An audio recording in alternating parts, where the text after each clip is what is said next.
आज का जो हमारा विषय है वह है पुनर्जागरण।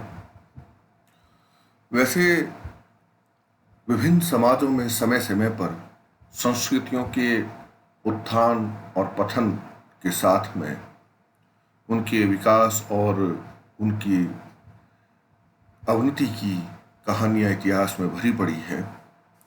तथापि हम अगर ये देखें तो भारत की नहीं बल्कि विश्व के अनेक महाद्वीपों में, देशों में अलग अलग समय में संस्कृतियों में एक प्रकार का प्रादुर्भाव भी हुआ है, विकास का क्रम भी रहा है और कहीं न कहीं उनमें वापस उनकी अवनति का काल भी हमें दर्ज देखने को मिलता है। इस प्रकार से सदैव हर जगह पर इस प्रकार की चीजें होती रही हैं और इस विकास और अवनति के बीच एक समय ऐसा जरूर आता है जिसको हम संक्रमण काल कह सकते हैं। तो इस प्रकार से हम ये मान सकते हैं कि दो युगों के मध्य सदा एक संक्रमण काल होता है जिसमें पुरानी मान्यताएं, विश्वास, मूल्य और विचार समाप्त हो रहे होते हैं और उनके स्थान पर नवीन मान्यताएं, विश्वास, मूल्य और विचार जन्म ले रहे होते हैं।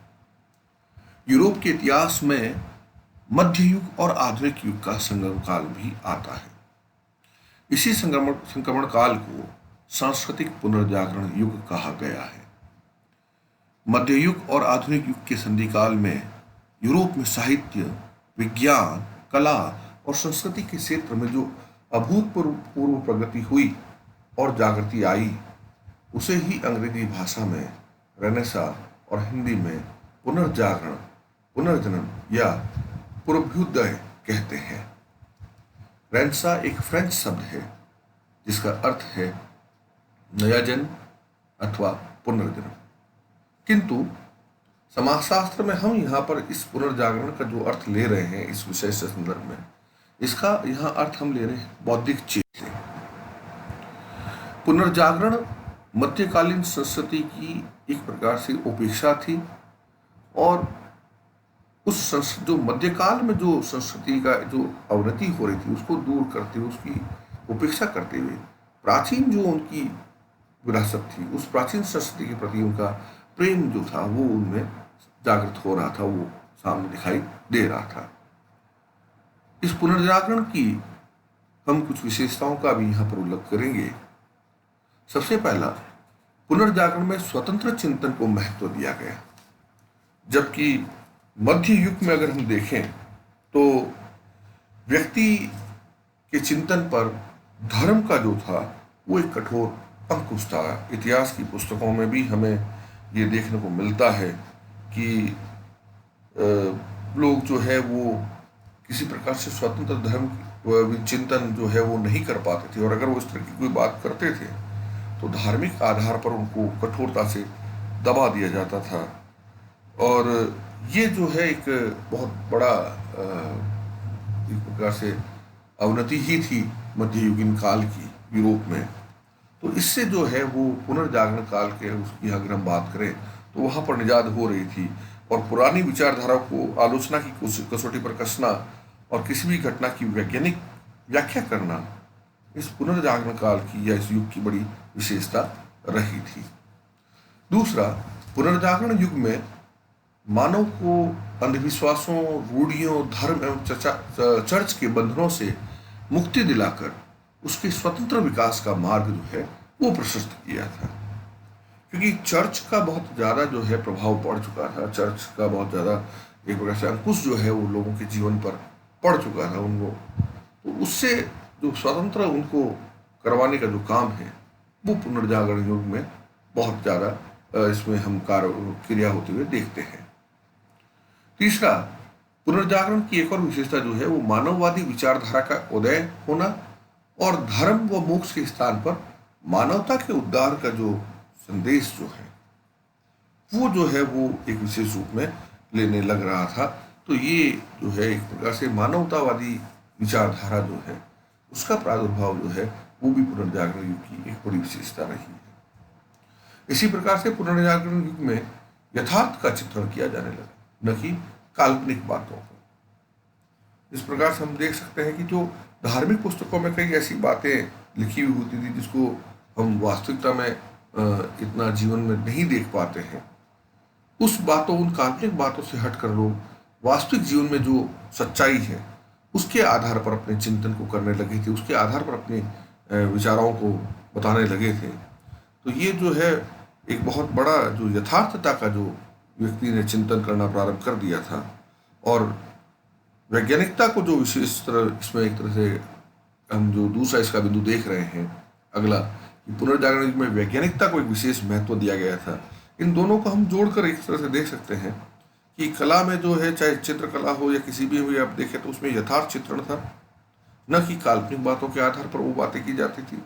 और घटनाओं की जो व्याख्या है वो भी निरीक्षण, अन्वेषण, सत्यापन, परीक्षण, इस तरह की जो बातें थी, मतलब वैज्ञानिकता का पुट वो अध्ययन के अंतर्गत आना प्रारंभ हो चुका था। अब हम इस पुनर्जागरण जो है उसके कुछ कारणों की भी हम यहाँ पर चर्चा करें। जैसा कि सामाजिक अनुसंधान या सामाजिक अध्ययन में हमेशा होता है कि कोई भी घटना समाज में जो होती है वो आकस्मिक नहीं होती है, बल्कि उसके पीछे भी बहुत कार्य कारण संबंध होते हैं, बहुत कार्य कारण प्रक्रियाएं होती हैं। उसी के फलस्वरूप घटना का प्रादुर्भाव होता है, घटना होती है। तो पुनर्जागरण भी कोई आकस्मिक घटना नहीं है, वरन अनेक व्यक्तियों के सामूहिक ज्ञान एवं देश विदेश की अनेक जो परिस्थितियां उस वक्त की चल रही थी, उसका जो प्रभाव है, उसका जो परिणाम है, वो सब मिला जुला एक प्रभाव था, उसकी वजह से पुनर्जागरण काल जो है या पुनर्जागरण जो है प्रारंभ हुआ था। इसमें एक धर्म युद्ध, विशेष तौर पर धर्म युद्ध की यहाँ पर बात आ रही, क्योंकि धर्म के प्रति जो लोगों का जो उसमें कठोर अनुशासन जो रहा या कठोर अंकुश जो लोगों पर रहा था, उस युग की समाप्ति जो है वो उस पुनर्जागरण काल में हुई थी। तो इसमें धर्म युद्ध जो ईसाइयों के पवित्र स्थान जेरूसलम के अधिकार को लेकर ईसाइयों और मुसलमानों के बीच में लगभग 200 वर्षों तक युद्ध जो है लड़े गए थे। और इतिहास में ये जो युद्ध लड़ा गया था इसको धर्म युद्ध के नाम से जाना जाता है। इन युद्धों के समय में यूरोपवासी जो है वो रोमन साम्राज्य और पूर्वी देशों के संपर्क में आए और उन्होंने इन जगहों से काफ़ी नई चीज़ें सीखी और कई तर्क शक्ति या प्रयोग या वैज्ञानिक खोजों की इनकी जानकारी उनको मिली।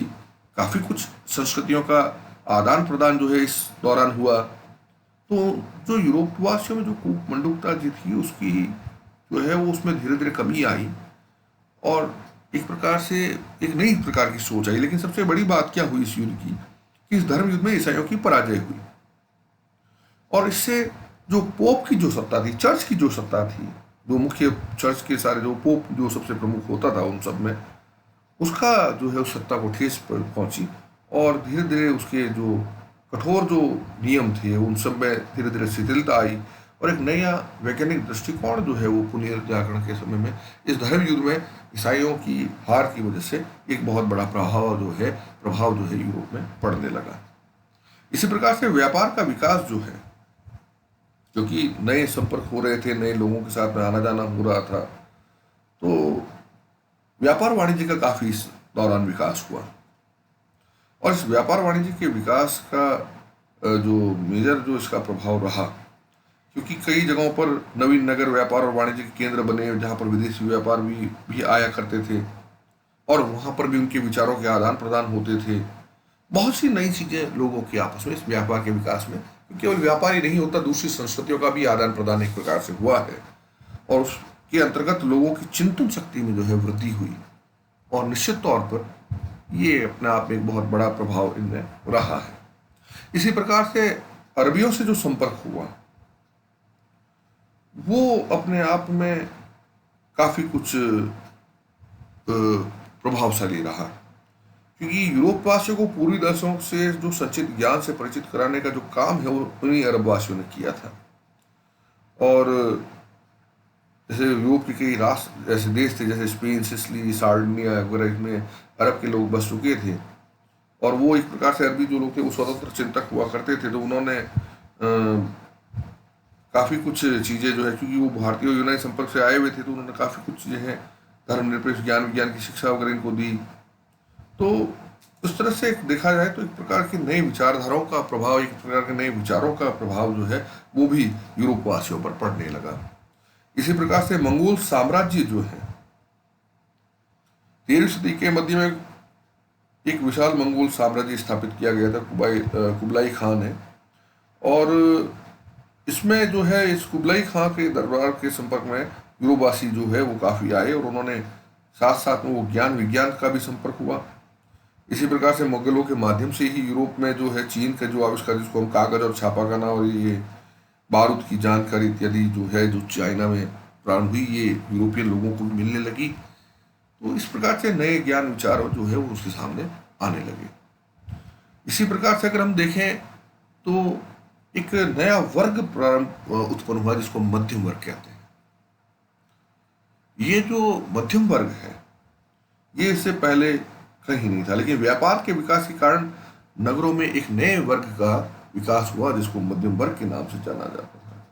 और ये जो मध्यम वर्ग है ये जो था इसने सारे कार्यों को हाथ में ले रखा था, क्योंकि व्यापारिक वर्ग के पास में इतना धन था पर लेकिन समय उनके पास नहीं होता था। लेकिन ये मध्यम वर्ग जो है ये इस प्रकार से उनके सहायता करता, तो शिक्षा और ज्ञान अर्जन में काफ़ी विकास हुआ इस मध्यम वर्ग की वजह से। तो ये काफ़ी प्रभावशाली कार्य के कारण भी रहा। नए देशों की खोज भी हुई और नए लोगों के से मिलने से कई चीज़ें उन्होंने सीखी। वही बात है फिर से जिस पर अभी तक हम बात कर रहे हैं, इसका विचारों का प्रभाव और आदान प्रदान और इन सब जगह चीज़ों का यूरोप पर गहरा प्रभाव पड़ा। इसी प्रकार से विज्ञान जो है, विज्ञान यानी कि यहाँ पर बहुत स्पष्ट तौर पर मैं कहूँगा कि एक प्रकार से एक नई अध्ययन पद्धति, क्योंकि इससे पहले तक धर्म और दर्शन के आधार पर सत्य की खोज की जाती या ज्ञान के बारे में खोज की जाती थी। अब उसमें एक वैज्ञानिक पद्धति, वैज्ञानिक निरीक्षण, संकलन, निरीक्षण, परीक्षण, वर्गीकरण इत्यादि जो है वो सारी चीजें उसमें साथ में आने लगी। तो एक व्यवस्थित अध्ययन पद्धति जो है वो काम में आने की ली जाने लगी। और ये एक बहुत बड़ा विज्ञान का जो प्रभाव है इसने आगे चलकर एक बहुत मानसिक क्रांति को एक प्रकार से जन्म दिया और अंधविश्वास को लगभग समाप्त कर दिया। अपने आप में एक बहुत बड़ा इसका प्रभाव जो था पुनर्जागरण का उसके कारणों के अंतर्गत आता है। संक्षिप्त में हम यहाँ पर उसके परिणामों पर भी हम देखें तो यूरोप में वास्तव में बहुत इसका परिणाम अच्छा रहा। मानवतावाद जो है उसने स्थान ले लिया था धर्म के नाम पर। हालांकि इसका मतलब धर्म की पूर्ण समाप्ति नहीं थी, लेकिन धर्म का जो कठोर जो एक अंकुश था, जो अंधविश्वासी जो उसके स्वरूप हमें देखने को मिलता था या अंधविश्वास जो था उस पर एक प्रकार से रोक लगाई गई और एक नई विचारधारा, मानवतावादी विचारधारा, और उसको थोड़ा खुले स्वरूप में लिया जाने लगा। इसी प्रकार से कला की प्रगति भी इस क्षेत्र में पुनर्जागरण के साथ में कला की प्रगति भी जो है धीरे धीरे हमें हर क्षेत्र में, चाहे चित्रकला हो, चाहे दूसरी कला हो, चाहे वो संगीत हो या मूर्ति कला हो, स्थापत्य कला हो, हर जगह पर अगर हम देखें तो इसका बहुत गहरा जो है प्रभाव हमें देखने को मिलता है। लेकिन सबसे बड़ी बात जो है वो ये रहा वैज्ञानिक दृष्टिकोण। ये वैज्ञानिक दृष्टिकोण ही है जिसकी वजह से बहुत कुछ परिवर्तन हुआ। पुनर्जागरण से विचारों को स्वतंत्रता मिली, तर्क को महत्व बड़ा मिला, इसमें धार्मिक अंधविश्वासों को जो है एक प्रकार से कठोराघात हुआ उनके ऊपर, और एक नई दृष्टिकोण, एक नया विचार जो है अध्ययन का विकास विकसित हुआ। सत्य को जानने की एक नई पद्धति जिसको हम वैज्ञानिक पद्धति कहते हैं, यानी कि घटनाओं के वही निरीक्षण, अन्वेषण, जांच और परीक्षण पर जो है विशेष जोर दिया जाने लगा और सत्य को पहचानने की एक नई दृष्टि हमें मिली। ये अपने आप में एक बहुत बड़ा गहरा प्रभाव था जो कि पुनर्जागरण का पड़ा है। और समाजशास्त्र का कई बार हम अध्ययन भी यही करते हैं, पुनर्जागरण और फ्रांसीसी क्रांति और बहुत सी बातें आती है समाजशास्त्र के विकास में, क्योंकि एक नई दृष्टिकोण से अध्ययन हर चीज का किया जाने लगा। और उसी का प्रभाव यहाँ पर ये भी रहा कि समाजशास्त्र कभी प्रादुर्भाव हो गया, समाजशास्त्र के अलग विषय के रूप में हो गया। इसी प्रकार से प्राचीनता, क्योंकि प्राचीन संस्कृति के प्रति उनका बड़ा जो अपना एक लगाव था, उसके प्रति उनका जो है फिर से प्रेम जो है वो जागृत हुआ। और सामान्य तौर पर आप अगर देखें तो यूरोप में ये जो मध्य युग में जो अंधकार युग था उसको समाप्त करके फिर से अपनी पुरानी संस्कृति को पहचान कर उस नई चीज को उन्होंने पुरानी चीज को वापस से अपनाना, उसके प्रति अपनी प्राचीनता के प्रति, अपनी संस्कृति के प्रति उनको एक प्रेम का एक नया जो है प्रादुर्भाव में देखने को मिलता है। और धर्म सुधार भी एक बहुत बड़ा इसमें परिणाम रहा, इसका कारण रहा, इसका एक प्रकार से इसकी विशेषता रही, महत्व रहा इसका कि पुनर्जागरण के फलस्वरूप जो है, जहाँ पर एक नई वैज्ञानिक दृष्टिकोण जहाँ पर उत्पन्न होती है, वहीं धर्म युद्धों में जब वो की सत्ता को चुनौती दी गई और वो जब खत्म सी हो गई, तो धार्मिक जो विश्वास थे उन लोगों का, उन पर धीरे धीरे जो अंधविश्वास जो थे उन पर लोगों का जो है विश्वास उठने लगा, और उसमें उन्होंने सुधार की मांग की। और इससे कई प्रकार के हमें धर्म सुधार के आंदोलनों में भी जो है उनको भी बल मिला, ऐसा हम पाते हैं। तो कुल मिलाकर हम ये मान सकते हैं कि पुनर्जागरण जो है एक बहुत बड़ा युग था, जिसने यूरोप में विशेष तौर पर एक नई प्रकार की विचारधारा, एक नई प्रकार के दृष्टिकोण को प्रस्तुत उभारने में एक बहुत बड़ा योगदान दिया, जो कि विश्व के सभी देशों के लिए भी या विश्व के सभी जो चिंतक हैं उनके लिए भी बहुत लाभदायक या उपयोगी रहा है।